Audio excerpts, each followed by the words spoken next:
मैंने वो देखा जब रामलीला मैदान में एक विशाल जन समूह, उसके सामने एक जो जनता के बीच से आया हुआ शख्स है जो गाना गा रहा है, हम होंगे कामयाब, हम होंगे कामयाब एक दिन।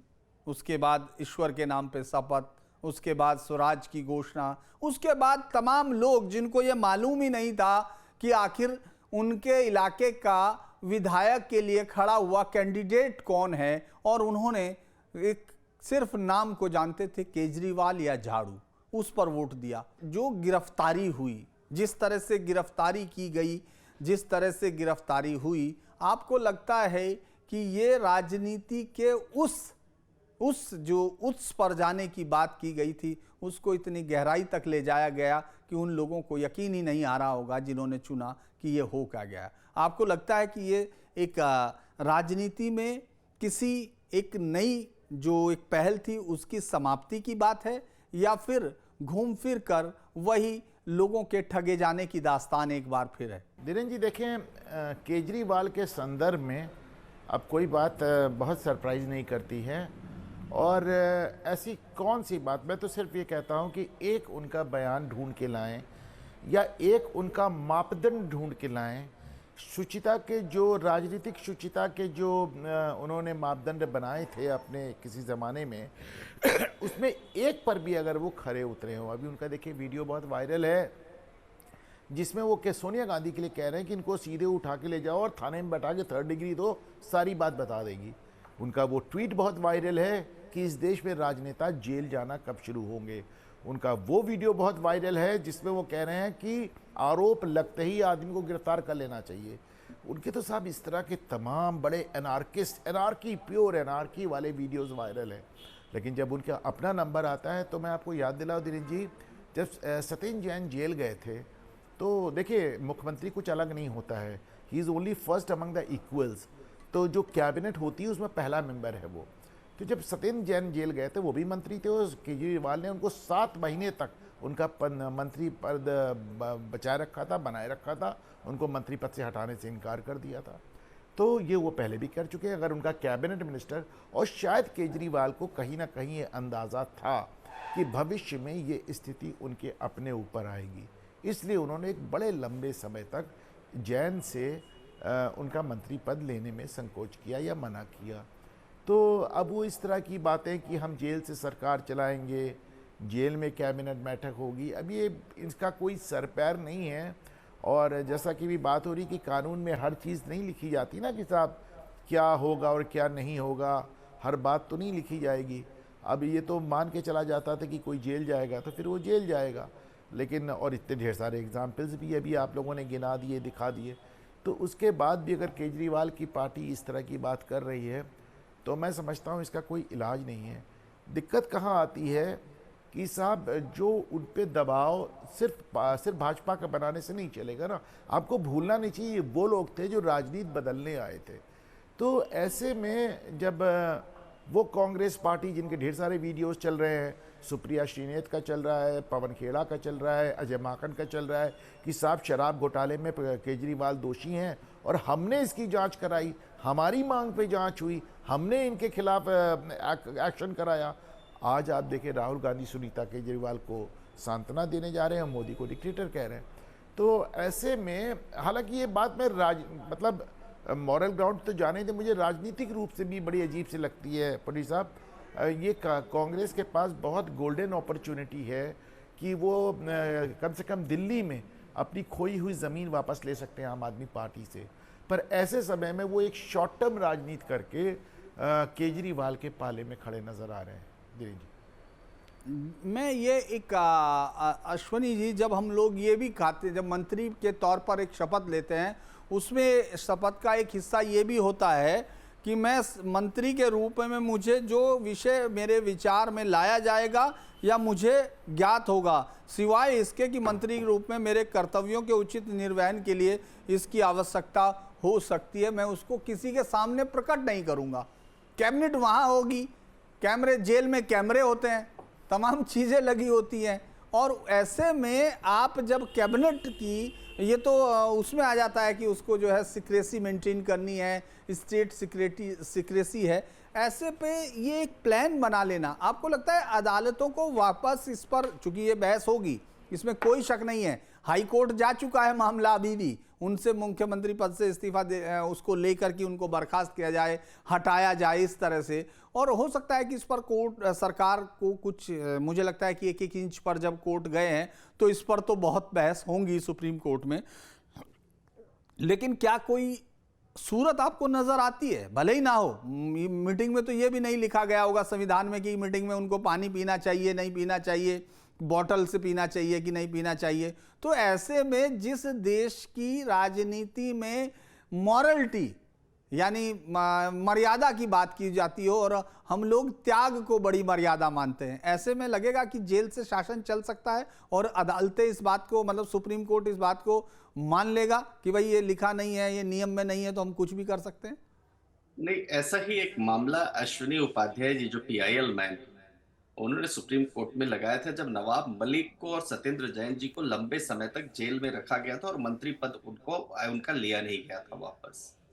सुप्रीम कोर्ट ने, मुझे 2022 की बात है, सुप्रीम कोर्ट ने कहा भाई ये कैबिनेट का डिसीजन है, ये उनका अपना डिसीजन है कि वो किसको मंत्री पद पे रखना चाहते हैं नहीं रखना चाहते, क्योंकि अभी दोष सिद्धि नहीं हुई है। इस ग्राउंड पर वो पिटीशन डिसमिस किया था।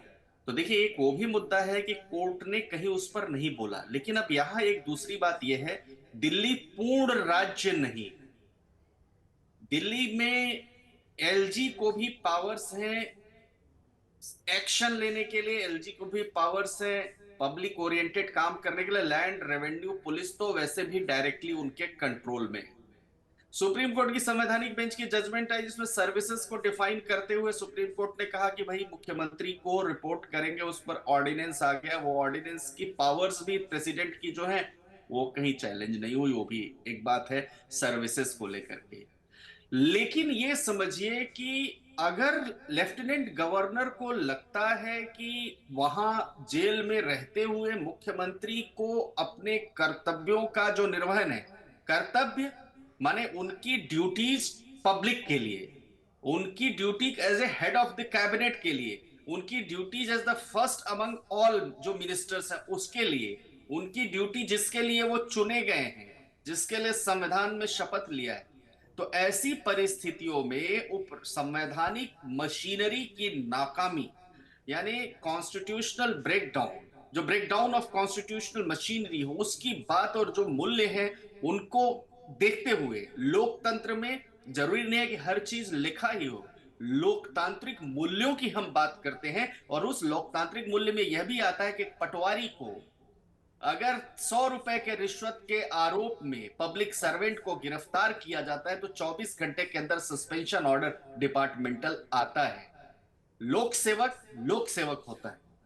इसलिए ऐसी परिस्थिति में सुप्रीम कोर्ट, माननीय सुप्रीम कोर्ट के सामने विषय आता है, एक अलग विषय है।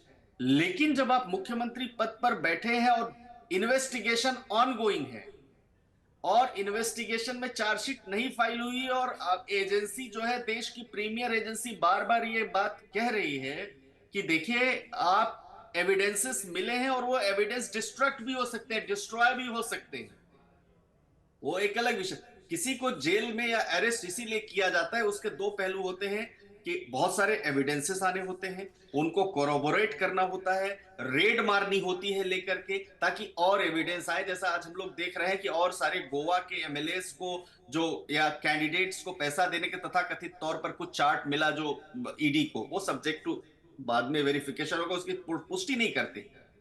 परंतु सवाल यह है कि वीडियो कॉन्फ्रेंसिंग के जरिए कैबिनेट मीटिंग अगर आप लेते हैं, जो मीटिंग बहुत सीक्रेट होती है, तो जेल मैनुअल से कैसे कॉप अप करेंगे? ये जेल मैनुअल को आप इग्नोर नहीं कर सकते। जेल में कितना क्या कर सकते हैं वो डिफाइंड है। या तो जेल मैनुअल में रहे कि कोई संवैधानिक पद पर बैठा व्यक्ति अगर किसी मामले में आरोपी बनाया जाता है तो वो जेल से रह करके अपने जो उसके संवैधानिक कर्तव्य हैं उन कर्तव्यों का निर्वहन कर सकता है, तब तो आप कर सकते हो, उसके लिए आपको अमेंडमेंट लेकर आना पड़ेगा।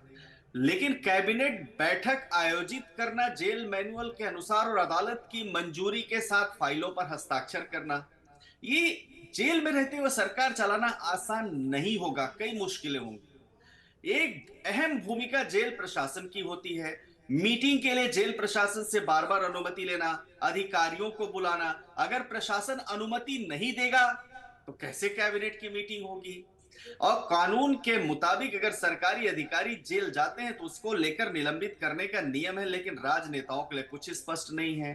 तो अब ये भी समझ सकते हैं कि संविधान का अनुच्छेद 356 कहता है कि किसी राज्य में संवैधानिक तंत्र विफल होता है, किसी प्रकार का व्यवधान पैदा होता है, तो राष्ट्रपति शासन लागू किया जा सकता है दो बातों को आधार बनाकर। पहला, जब सरकार संविधान के मुताबिक सरकार चलाने में सक्षम ना हो। दूसरा, जब राज्य सरकार केंद्र सरकार के निर्देशों को लागू करने में विफल रहती हो। ऐसी परिस्थिति में राष्ट्रपति शासन लगता है और कैबिनेट भंग हो जाती है, राज्य की पावर राष्ट्रपति के पास आ जाती है। लेकिन अब एक प्रश्न यहां है कि उनके पास विधायकों की संख्या भी है। ये मुद्दा विधानसभा के अंदर भी उठा था, जैसा आपने कहा कि उनको पूर्वानुमान हो गया, तो उनको पूर्वानुमान भी हो गया था कि वो इस मामले में जेल जा सकते हैं। और ऐसे समय पर जब बीआरएस नेता के कविता को ईडी ने गिरफ्तार किया और वहां से जो ईडी को एविडेंसेस मिले, जो कॉन्स्पिरेसी का एंगल निकल करके आया, ये सारे महत्वपूर्ण प्रश्न हैं। और मैं समझता हूं कि कॉन्स्टिट्यूशनल क्लैरिफिकेशन के ना होना, प्रोपराइटी एक बात होती है और वो प्रोपराइटी डिमांड करती है कि कोई व्यक्ति जिसके ऊपर कार्यवाही हो गई है, जेल में हो गया है, मुख्यमंत्री जैसे गरिमामय पद पर बैठा है, तो उसको अपने पद से इस्तीफा देकर दूसरे को देना चाहिए, क्योंकि मुख्यमंत्री की कुर्सी खाली नहीं रह सकती है, व्यक्ति बदल सकता है। अब इसके बाद एक और जो महत्वपूर्ण विषय है, एनफोर्समेंट डायरेक्टरेट पार्लियामेंट से पास हुआ कानून है, मैंने वो जो पीएमएलए है, prevention of money laundering act, और धारा 50 को विजय मदन लाल चौधरी के केस में सुप्रीम कोर्ट की 3 जजेस बेंच ने अपहोल्ड करते हुए कहा ईडी की पावर्स को ग्राउंड ऑफ अरेस्ट, और कब अरेस्ट, ग्राउंड ऑफ अरेस्ट क्या होगा और क्या आरोप है, क्या सबूत है, वो एक बताना मैंडेटरी है, लेकिन अरेस्ट की पावर ईडी के पास है। एक सम्मन जाता है हर एक इंडिविजुअल की, रूल ऑफ लॉ में रहने वाली कंट्री में चाहते हैं। धीरेन्द्र पुंडे साहब, आपका चालान होता है, अश्विनी दुबे को फोन करते हैं, अश्विनी भाई देखना यार मेरी गाड़ी का चालान हो गया है। आप क्योंकि लॉ अबाइडिंग सिटीजन है और आप जानते हैं कि अश्विनी भाई सुप्रीम कोर्ट के वकील है, चालान नहीं कटवाने जाएंगे, अपने किसी आदमी को कह देंगे भाई ये देख ले, तो आप उसमें भी गलती नहीं करते। आप तो एक जो व्यक्ति संवैधानिक पद पर बैठा है, बड़े मैं आदर के साथ ये बात कहना चाह रहा हूं, मुख्यमंत्री जैसे गरिमा में संवैधानिक पद पर, उसको जब देश की किसी बड़ी एजेंसी का समन आए तो तुरंत जाकर जो प्रोबेबल आंसर्स है उनका उत्तर देना चाहिए। लेकिन हम लोग फैशन जो देख रहे हैं वो ये देख रहे हैं कि पब्लिक बुला करके प्रोटेस्ट करने का समय शुरू हुआ है, यानी किसी अपराधी को गिरफ्तार करना है तो जो भीड़ है उस भीड़ को, या किसी जांच में जाना है तो भीड़ को बुला करके आप अलग फैशन से एजेंसी के खिलाफ लोगों के मन में अविश्वास पैदा करते हैं। ये हमारे संविधान निर्माताओं ने जो 2 साल 11 महीने 89 दिन की मेहनत करके हमें एक डॉक्यूमेंट दिया, तो उसकी कल्पना नहीं की होगी। इसलिए सवाल बिल्कुल ये है, वाजिब है, लॉजिकल है कि क्या जिस पद के लिए आपने रामलीला मैदान की जो बात आपने कही उसकी शपथ ली, उसका निर्वहन आपको करना है या नहीं करना। जी नहीं, मैं अनुपम जी के पास आता हूं, उससे पहले एक बार उनके उस गुरु की बाइट सुनवा देता हूं जिनको उसने कभी ये कहा था कि अन्ना कहेंगे तो मैं ये कर दूंगा, राजनीति से दूर हो जाएंगे, ये हो जाएंगे। फिर अन्ना जी को ही दूर कर दिया, वो राजनीति से भी और सत्ता के आसपास से भी दूर कर दिया। उसके बाद बहुत दिनों बाद आज अन्ना जो हैं उस पर बोले हैं, एक बार उनकी बाइट सुनवा दीजिए, वो क्या कह रहे हैं केजरीवाल जी के लिए। और शराब के बारे में हम लोग आवाज उठाया था, आज वो शराब नीति बना रहा है, जिससे मुझे दुख हुआ। लेकिन करेगा क्या, सत्ता के सामने कुछ नहीं कर सकता। आखिर उसको जो अरेस्ट किया गया, अटक हुआ, वो उनकी कृति से हुआ। देखिए, साफ तौर पर कहा कि शराब के खिलाफ हमारी शुरुआत लड़ाई की हुई थी और शराब के मामले में ही जेल गए। कि कविता भी उनके खिलाफ एक मतलब कहा जा रहा है कि अब वो हो सकती हैं वादा माफ गवाह बन सकती हैं। ऐसे में अगर आप देखें आज केजरीवाल के साथ कौन खड़ा है, अनुपम जी, वो तमाम लोग जिनको उन्होंने सरेआम करप्ट कहा, भारतीय राजनीति की गरिमा गिराने वाले कहा, चाहे वो लालू यादव हों, अब उनके बेटे तेजस्वी हैं, कांग्रेस की वो उनके बेटे मुख्यमंत्री के बेटे हैं जिनको वो लगातार कहते थे शीला दीक्षित को तो मैं 100 दिन के अंदर जेल में भेज डालूंगा, टैंकर घोटाला और लाइन से घोटालों की सीरीज बताते थे। उसके बाद आज उनके साथ अखिलेश यादव हैं, उनके साथ वो तमाम लोग हैं जिनको उन्होंने सार्वजनिक मंचों से गालियां दी और राजनीतिक तौर पर अपशब्दों को कहा। वो तमाम लोग आज उनके साथ खड़े हैं। अनुपम जी, आपको लगता है कि वो आदमी जिन्होंने इनको चुन के खड़ा किया था वो इनके साथ खड़े हैं कि नहीं खड़े हैं? और राजनीति में केजरीवाल आज कहां पहुंच गए, कहां से, इसका भी एक विवेचन आप जरूर दीजिए।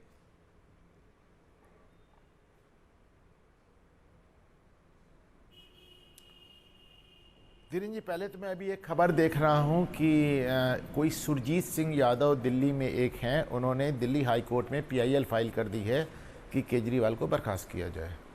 और उन्होंने वही तर्क दिया है जो अभी अश्विनी जी दे रहे थे कि दिल्ली में हर चीज़ जेल मैनुअल के हिसाब से जेल अधिकारी देखेंगे और ऐसे में जो पद के साथ गोपनीयता की शपथ केजरीवाल ने ली है वो शपथ टूट जाएगी और इसी का हवाला देते हुए PIL फाइल हुई है।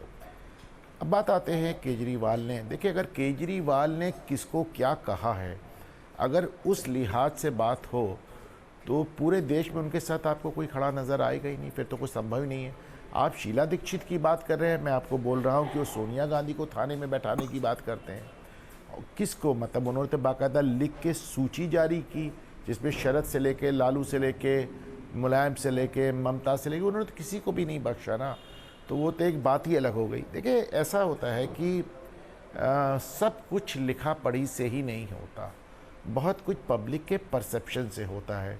आप देखिए पुरी साहब कि कल 2 घंटे इन्फोर्समेंट डायरेक्टरेट केजरीवाल के बंगले पे थी। 63 विधायक है, 134 पार्षद हैं आपके पास। अगर 200-200 आदमी लेके भी सड़क पे, 300-300, 400-400 आदमी लेके सड़क पे निकल आते तो आप 50-60 हज़ार, 1 लाख आदमियों को दिल्ली के सड़कों पे खड़ा कर देते, दिल्ली रुक जाती। पर कोई नहीं निकला, पब्लिक नहीं आई। जो आदमी इतना अभूतपूर्व बहुमत लेके 2 बार दिल्ली में सरकार बना रहा है, उसकी गिरफ्तारी पर पब्लिक बाहर नहीं आई। जो नॉर्मली एक एक्सपेक्टेड था, केजरीवाल कहते थे कि उनके पार्टी के लोग कहते थे कि साहब आप केजरीवाल को गिरफ्तार करेंगे तो देश में आग लग जाएगी। देश तो बहुत छूट दूर की बात है, केजरीवाल के मोहल्ले में नहीं हुआ कुछ ऐसा। मतलब आप वहाँ पे 2 घंटे ईडी बैठी रही और मतलब जिस तरह का उन्होंने सोचा था कि वहाँ पब्लिक पहुँच जाएगी, बंगला घेर लेगी, वहाँ पे आप देखिए कितनी गिनती के लोग पहुँचे। दिल्ली के एक भी हिस्से में कल रात को प्रदर्शन नहीं हुआ। आज सुबह जब बाकायदा केजरीवाल की पार्टी ने, आम आदमी पार्टी ने प्रदर्शन ऑर्गेनाइज किया। आपको मालूम है प्रदर्शन ऑर्गेनाइज कैसे होते हैं, कैसे लोग ला ला के बैठा जाते हैं। बल्कि केजरीवाल की रैलीज़ के और इनके प्रदर्शनों के तो ढेर सारे सोशल मीडिया पे वीडियो वायरल है जहाँ पे लोग झगड़ा कर रहे हैं कि साहब हमको 500 रुपये का वादा था, नहीं मिला। पंजाब में कोई प्रदर्शन नहीं आप देखते हैं, पंजाब में कहीं कोई सुगबुगाहट नहीं। ये दिखाता है कि जो ईडी ने एक लॉन्ग रोप दी केजरीवाल को, 1 सम्मन 2 सम्मन करते हुए 10 सम्मन तक देते चले गए, उसमें कहीं ना कहीं केजरीवाल के खिलाफ इन्फोर्समेंट डायरेक्टरेट एक माहौल बनाने में कामयाब रही कि साहब कुछ है जिससे केजरीवाल भाग रहे हैं। जो केजरीवाल सारे 10 सम्मन को गैर कानूनी बताते थे, वो हाई कोर्ट जब जाते हैं, जब वो कोर्ट जाते हैं तो कहते हैं कि साहब सम्मन तो ठीक है, हमें गिरफ्तार ना किया जाए। तो ये तो एक अजीब सी बात है, करो गैर कानूनी सम्मन है तो फिर आप गिरफ्तारी की बात कहाँ से इसमें आप आ गई? आपको तो कहना चाहिए सम्मन ही खारिज कर दें। तो कुल मिलाकर, अच्छा वैसे भी मेरा मानना है कि गुजरात चुनाव के बाद इन्होंने 3 विधानसभा चुनाव लड़े हैं और तीनों में इनका जो वोट प्रतिशत था वो नोटा का भी आधा था। तो मैं मान के चलता हूँ कि जो केजरीवाल ने एक काट की हांडी, इसको मैं कहता हूँ, जो कई बार उनकी चढ़ी, वो कहीं ना कहीं अब you can not fool all the people all the time. आप सब लोगों को सब समय बेवकूफ़ नहीं बना सकते। और मेरा मानना है कि धीरे धीरे से वो केजरीवाल की राजनीति का मुलम्मा उतर रहा है और वो उनकी गिरफ्तारी के बाद जो एक रिएक्शन है वो नज़र आता है। पहली बात, जहाँ तक विपक्षी दलों विपक्षी नेताओं की बात है, मेरी बहुत ढेर सारे लोगों से बात हुई। विपक्षी दल इसको दो तरह से भुनाना चाहते हैं। प्राइवेटली, सीक्रेटली वो सब बहुत खुश हैं, क्योंकि एक भी नेता ऐसा नहीं बचा जिसको केजरीवाल ने पानी पीट के कोसा ना हो, जिसको जेल में भेजने की धमकी ना दी हो। लेकिन पब्लिकली वो इसको भुना रहे हैं, केजरीवाल को मुद्दा बना के भारतीय जनता पार्टी और प्रधानमंत्री नरेंद्र मोदी को डिक्टेटर बता रहे हैं। तो कुल मिलाकर केजरीवाल को इस समय ना मैं दलों की, हाँ राजनीतिक दल उनके नाम पे राजनीति ज़रूर कर रहे हैं, पर जहाँ सहानुभूति का सवाल है ना उनको जनता से मिलती नज़र आ रही है ना राजनीतिक दलों से। अश्वनी जी, क्या आपको लगता है कि इसकी परिणति अभी भी, इसकी भी परिणति कोर्ट में ही होगी इस चीज़ पे? क्योंकि वो मैं बता ही रहा था कि एक शख्स पहुंच गया बर्खास्त करने के लिए, लेकिन आपको क्या लगता है कि इसकी परिणति कोर्ट में होगी? देखिए, इसमें एलजी के जब डायरेक्शंस आएंगे, पीआईएल में तो क्या डिसीजन होगा वो लॉन्ग लास्टिंग है। पीआईएल में आर्ग्यूमेंट होगी, रिप्लाई आएगा, सारे स्टेट्स के स्टेक होल्डर्स हैं, तो वो तो सफल होने में उसको लंबा समय लगेगा, एक दिन में नहीं डिसाइड होगा, क्योंकि सारे स्टेट्स स्टेक होल्डर होंगे, सारी यूनियन टेरिटरी जहां जहां सरकार है वहां स्टेक होल्डर होंगे, Union of India stakeholder होंगी, तो कई दिनों तक आर्ग्यूमेंट चलेगी, संवैधानिक प्रश्न आएगा, सुप्रीम कोर्ट मैटर आएगा। लेकिन एलजी इसमें जब एक्शन लेंगे, वो अपने उनकी जो पावर्स दी गई हैं उनको संविधान में आर्टिकल 239A में कि संवैधानिक मशीनरी की विफलता, और वो जब उनको कहेंगे या तो आप इस्तीफा दीजिए, ये कार्य होने हैं, मीटिंग नहीं हो रही है, जो आने वाले दिनों में हम अनुमान लगा सकते हैं क्या होगा वो एक अलग विषय, उस समय यह मामला कोर्ट में जाएगा। या दूसरा अभी जा सकता है कि ये चूंकि मुख्यमंत्री हैं और इसीलिए इनको टेम्परेरी जेल कहीं और शिफ्ट करके दिया जाए ताकि ये कैबिनेट की मीटिंग कर सके, पहरे में रहे। दूसरी बात ये कर सकते हैं, जिसकी बात ये कह रहे हैं। मैं देखता हूं कि ये सब लोग ये देखना चाहते हैं कि आखिर करेंगे क्या। कुछ बाइट्स भी हैं जो इनके ही पार्टी के और बीजेपी के हैं, जरा वो सुन लेता हूं, फिर एक अनुपम जी से भी एक सवाल मुझे करना है। जरा एक आप सुनवाइए आतिशी और वो क्या कह रहे हैं बीजेपी। केजरीवाल को 9 बार जांच एजेंसियों ने नोटिस दिया, समन दिए, वो बार बार अपने आप को कानून से ऊपर समझते रहे। उनका अहंकार उनके भ्रष्टाचार से भी ज्यादा बड़ा था। घोटाला तो किया ही, लेकिन जांच एजेंसियों का सामना करने से भी भागते रहे। क्या कारण है? क्या अरविंद केजरीवाल देश के कानून से ऊपर हैं? क्या उनको डर है? वो जांच एजेंसियों में क्यों शामिल होने नहीं गए? और ये पहला समय नहीं, इससे पहले भी सत्येंद्र जैन हो, संजय सिंह हो, मनीष सिसोदिया उनके उप मुख्यमंत्री हो या इनके बाकी मंत्री हो, इनको भी जेल में जाना पड़ा। इनके बहुत सारे वरिष्ठ कार्यकर्ता, इनके सहयोगी, इनके एडवाइजर जो लीकर स्कैम में जेल गए हैं, सुप्रीम कोर्ट से लेके अन्य कोर्ट ने उनको राहत नहीं दी है। क्या अरविंद केजरीवाल कानून से ऊपर है? मेरा सबसे बड़ा सवाल तो ये है, क्या वो इतने बड़े हो गए कि आज देश के कानून से ऊपर हो गए? ये देश में पहली बार है कि चुनाव शुरू होने के बाद, चुनावी प्रक्रिया शुरू होने के बाद, चुनाव की घोषणा होने के बाद एक राष्ट्रीय पार्टी के राष्ट्रीय अध्यक्ष को गिरफ्तार कर लिया जाता है। ये लोकतंत्र पर हमला है, ये देश के लोगों के अधिकारों पर हमला है। आम आदमी पार्टी इस तानाशाही के खिलाफ लड़ती आई है और लड़ती रहेगी।